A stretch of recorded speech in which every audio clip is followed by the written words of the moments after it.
Hi, good morning, friends. This is your sister Glenda.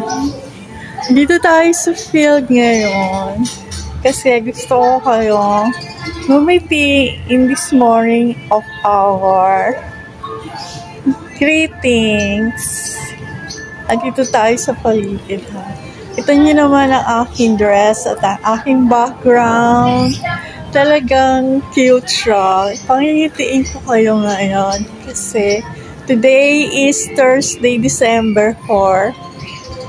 Tignan niyo mama kung nakagarilan ako this morning, right? Ang ganda-ganda niyan. Lalagaan dito yan. Ang ganyan.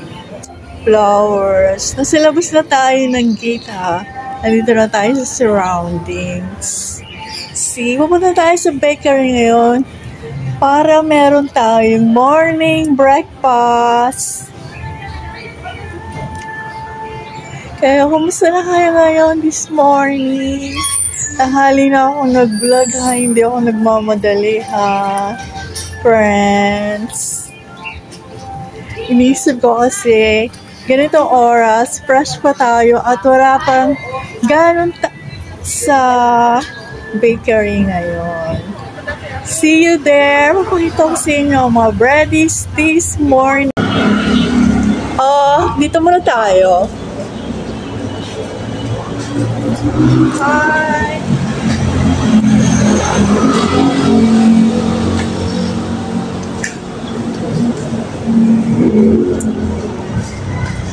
Meron tayong pusi.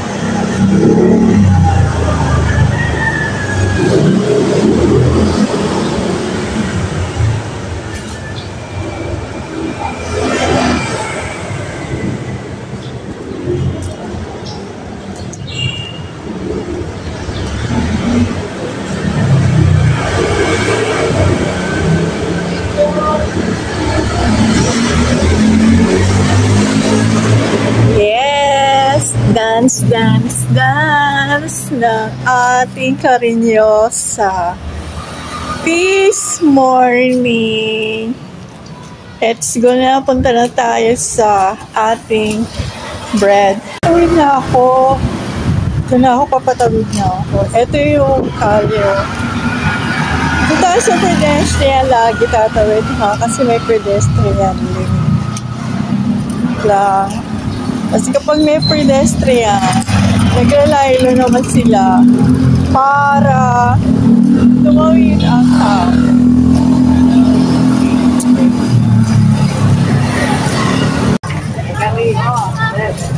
Miss, magkano ba dito? 6. Isa lang po.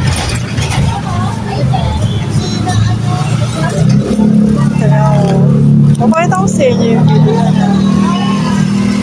Yan. Ito yung nabili ko. Brownie siya. Yan, sinasabi ko, di ngayon may nakita lang kayong bread, girls, ladies, and friends. Yan, pinakita ko na sa inyo kagad yung presyo. Yan ang presyo na damit dito. Andito na tayo sa loob ng bilihan ng dresses. Kung isipin nyo okay, pwede rin. Agaan ang presyo. 100. So, kailangan. Kuha ka ng pagkakit.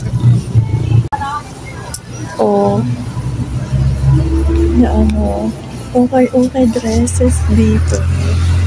Kaya lang may music. Maririnig nyo na naman yung music.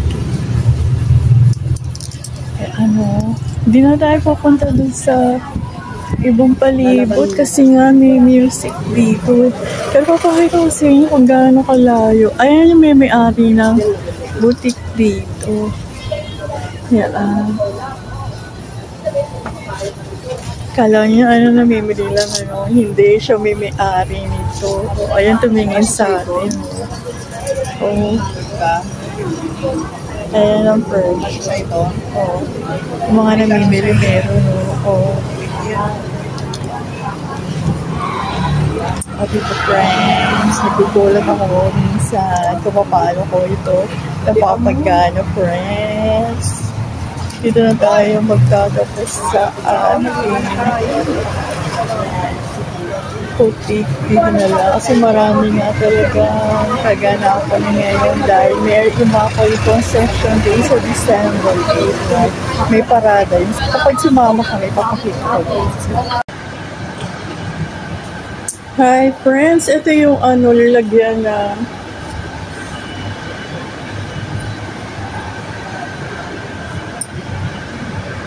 ayun yung altar, pero pakita ko sa inyo. Pero ayun yung Mary Immaculate Conception, no? Kanyang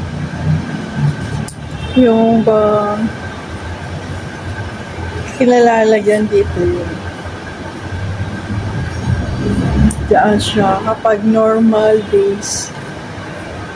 Diyan siya nakalagay. Diyan siya dinadasalan din. Tapos yun na naman kumpisalan dito. Pero ngayon, ayun na siya. Yan.